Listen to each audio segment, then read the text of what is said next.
Hey guys, welcome back to Sensei's Journey. Today I wanted to talk to you guys a little bit about deloading because you guys had some questions about it. So I wanted to give you some options on how to deload in your own programs by talking to you about how I'm deloading in my program. So a lot of you know that I've been in the process of designing a program for myself to be for my own goals. And so in that process, I've gotten some pretty good gains, but right now I'm feeling pretty beat up. And so I decided that I probably should take a deload, but I also didn't want to deviate too much from the programming.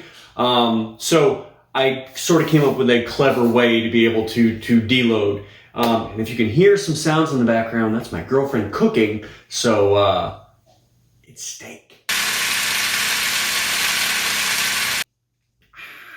Before we get too far ahead into this video, go ahead and like this video for me and subscribe to the channel if you haven't already so that you can check out all of our real anime training workouts and all of the Sensei Journey where I go over questions that you guys ask and sort of like give you some more information from a fitness point of view. So, deloading. So in the Oliva videos, I talk about deloading a little bit. I say that one thing that you can do is you can decrease the amount of weight that you use.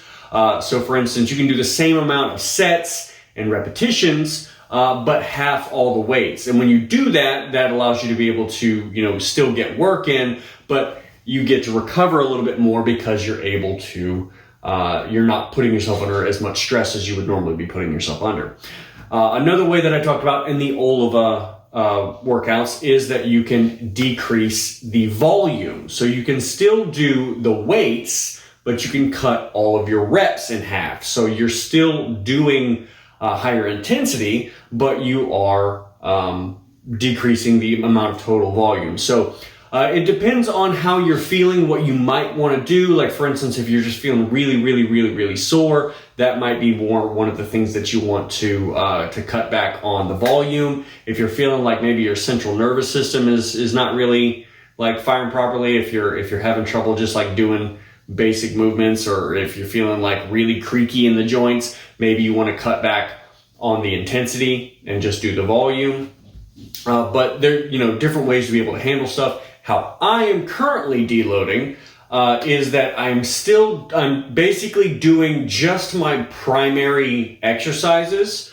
So I've got my big lift, so I'm squatting.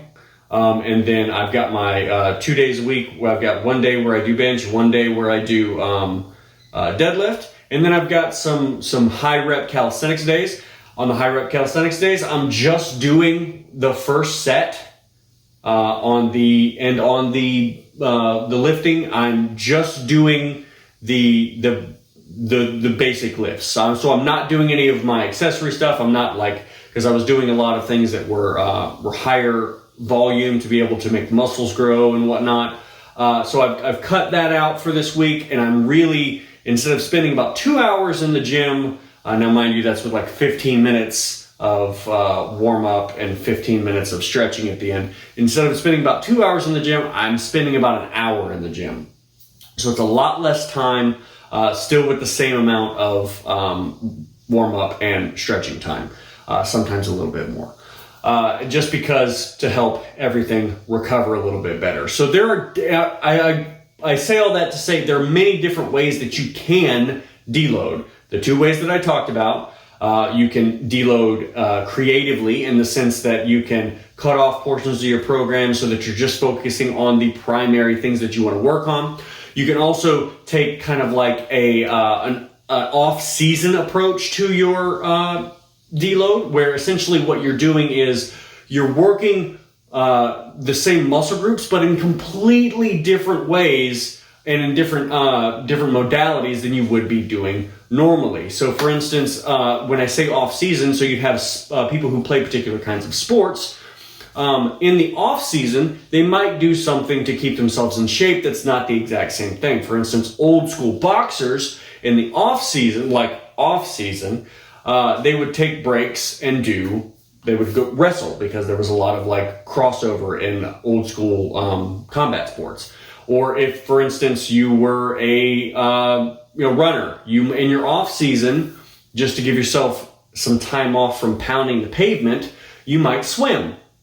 So you're doing something that's going to work on your fitness still and still work those muscles, but it's a different pattern. It's a different kind of activity that's not going to beat you down in the same way that you've been beating yourself down. So it's the stress, although it is helping you grow, it's a different kind of stress. So basically, the idea is do something different. That's the general idea in deloading, is do something different. Sometimes it means less volume. Sometimes it means less weight. Sometimes it means cut out certain additional exercises that you would normally do, which is really just cut out your volume. And sometimes it's change what you're doing entirely. So you may be doing a lot of strength work and like high strength work. And so you cut back a little bit on your lifting, and maybe you spend a little bit more time doing mobility work, and not just mobility work, but like movement work. Maybe you're working on doing different types of animal crawls, or maybe you're working on handstands and balance and stuff like that. Things that are still requiring you to get into your body, but are completely different in the way that they affect your central nervous system and your musculature and everything else.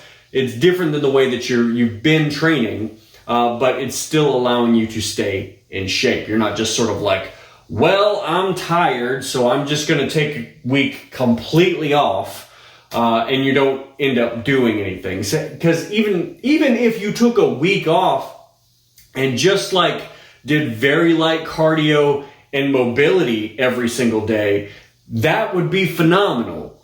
And mind you, that's a little bit less of a deload and more of like a recovery week. But in general, the idea still remains the same. When we're talking about deloading, we're talking about doing less. And some people think that deloading is like it's a negative thing, that you should always be going hard, you should always be trying to improve. And while that is true on some level, you should be trying to improve in some things. That doesn't mean that you only need to improve in one thing, because it's like, well, I'm just trying to get big. Well, yeah, you might be trying to get big, but there's limits to how far you can push your body. So maybe you should take some time and work on another aspect of your fitness that might actually help you improve in your lifting. Maybe get some cardio, maybe work on your flexibility, do some things that can help you in your sport, whatever it is you're trying to do, or if you have size goals or whatever, something that's going to make you a little bit better of an athlete. Because being huge doesn't help if you can't wipe your own butt. Who deloads? Who needs to deload?